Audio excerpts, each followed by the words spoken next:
Here we have two great phones, one from Samsung, the Galaxy S24 Ultra, and one from Google, the Pixel 8 Pro.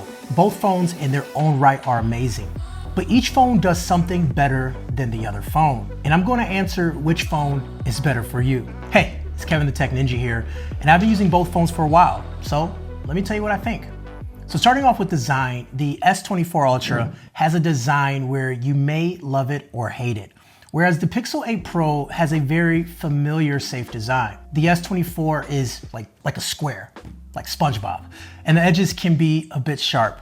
The 6.8-inch display can stab into your hand if you're holding it a certain way, but on the flip side, the build is the best I felt ever. The aluminum and glass build is stronger than ever, it's not slippery, and it's titanium. Whether the titanium thing is a gimmick or not, the phone feels robust and premium. The Pixel 8 Pro feels like a premium phone too, but the glossy and slippery edges does remove some of the premium feeling. But it's much more comfortable to hold and use day to day. The camera bar in the back protrudes, but it doubles as an added grip when holding the phone. If I had to pick what has the best design, it would definitely be the S24 Ultra, despite its awkwardness at times, because we're all a little awkward at times. Now, if you're deciding between both phones, getting them in your hands is the one thing I recommend doing since they're both larger phones. Now, staying with display for a few seconds, there is definitely more to the story. And you know what? I'm going to go on record to say that matte display is a game changer. No reflections at all. You get all the brightness and colors at all times. It's really impressive to see, and that right there makes this display better. But the Pixel 8 Pro is no slouch at all. The display compares directly to the S24 Ultra outside of the anti-glare. Now, watching content on both displays is nearly identical.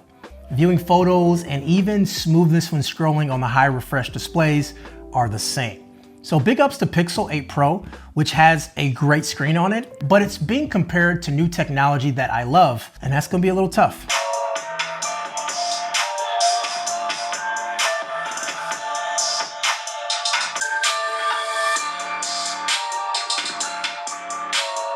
To me, the Galaxy got louder than the Pixel 8 Pro, but the Pixel sounded better in all of my testing. Bluetooth audio typically is the same from device to device, but for some reason, I had several disconnects with the Pixel 8 Pro using earbuds. And look, I tried them all, guys. I tried the Pixel Buds, Beats Fit Pro, Bose, and also some from Sony, and I still had the same results. And it happened daily. And I think this occurs when my phone is in my backpack or it's in my pocket upside down, and that's what I found in my non-scientific testing. The S24 Ultra gave me no issues at all. The Pixel 8 Pro is Android's iPhone.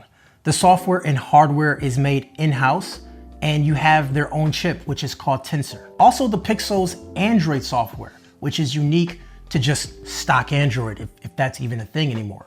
There's a lot of magic with this combination, which makes using a phone easier with some downright helpful features. I've talked about this in other videos, but Google Assistant is just the beginning. The call screening is great. Having the phone wait on hold for you and navigate call trees is downright not only cool, but saves so much time.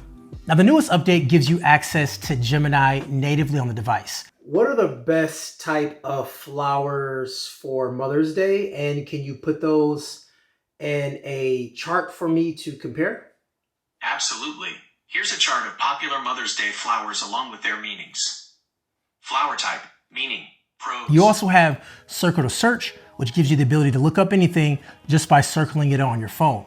Now, having all these tools in your hand is not only fun, but it's useful to have. There's also some additional AI on the Photos app, which other phones are starting to use as well, but I do want to give love to the Pixel for starting it off. And when using a Pixel, I do feel that I'm more productive without having to install different apps to do things. But you have to rely on AI to do those things, which is a slight learning curve and a slight process to rely on the functionality. The Galaxy S24 Ultra is a phone with so many features baked in. It is absolutely impressive. It has Circle to Search as well. Actually, the phone was the first phone to have it. And there's also AI built into the keyboard, helping you rephrase text messages as they're being sent, translate messages as they come in. Also, in-person live translations, and even during a phone call.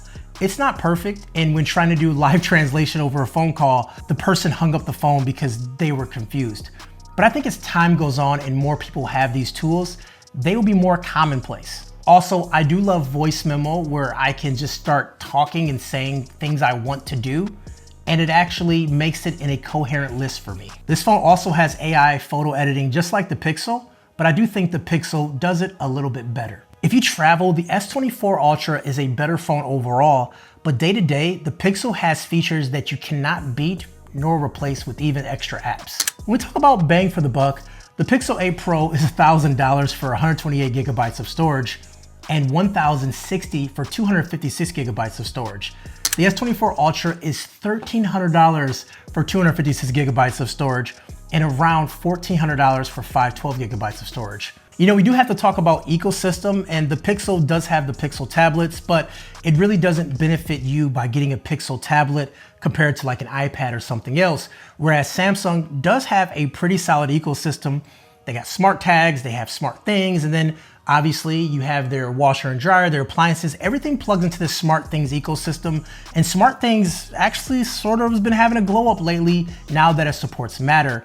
And if you're into smart home and you're on the Android side, having a Samsung does give you an advantage. And the Galaxy Tab may not get a ton of love, but it is a phenomenal tablet and one that you should definitely be checking out. So money-wise, the Pixel 8 is cheaper overall, but there's one hidden spec that doesn't show up on paper that does matter a whole lot, and that's UFS 4.0 on the S24 Ultra. Without boring you, that is the fastest storage found on phones, which helps speed up opening items from storage. And in the long run, that does matter. Let's move over to camera. Both phones are very impressive in the camera department, and historically, Pixels have the best camera for portrait shots and the most detailed, realistic images with Google software. The S24 Ultra typically may not be the most realistic, but you have the most flexibility with lens selection and also a fun color profile. Let's find out if that's still the case. When going back and forth between these shots, I had a hard time picking which camera was actually better. As someone who's typically loved Pixels, seeing it next to the S24 Ultra, these images are very similar when they came out the camera. Now, some pictures I like better on the Pixel, but then on this shot, the S24 looks better. At times, I did notice the S24 can get a little funky on the colors, especially on the green side like seen here. But beyond that, these images are great, and it's a toss-up for me. Since most people don't really care about the most realistic colors, they just want a good picture. If you want to know more about specs, here's a chart. Feel free to pause if you want to do a deeper dive, because I ain't got time to read all that. The S24 Ultra has been known for video, so we gotta do a deep dive into video, and let's see how they compare to the Pixel 8 Pro. Guys, it's me, Kevin the Tech Ninja. This is Galaxy S24 Ultra, and this is Pixel 8 Pro. And today we're going to compare these two phones head to head, side by side in a real world comparison. I'm very excited for this video because these are two phones that I loved a lot. This is the front facing camera. These are the front facing cameras on both phones. I want to know, starting off the bat, which one looks better for you? And then we have the rear facing camera, which in my opinion is way more important. That's where you capture your memories of your family and you go places. So the rear camera is extremely important as far as image quality, but also I like to know how the audio is as well. I'm about 5 feet away from both cameras. Let me know what you think.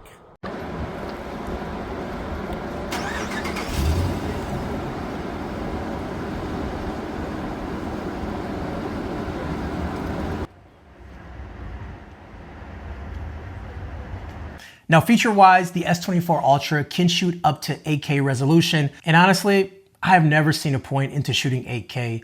They also have audio eraser, which you can see it work in this demo right here. Pixel 8 Pro, we're here in Times Square, obviously. So this is a good example of using audio magic eraser.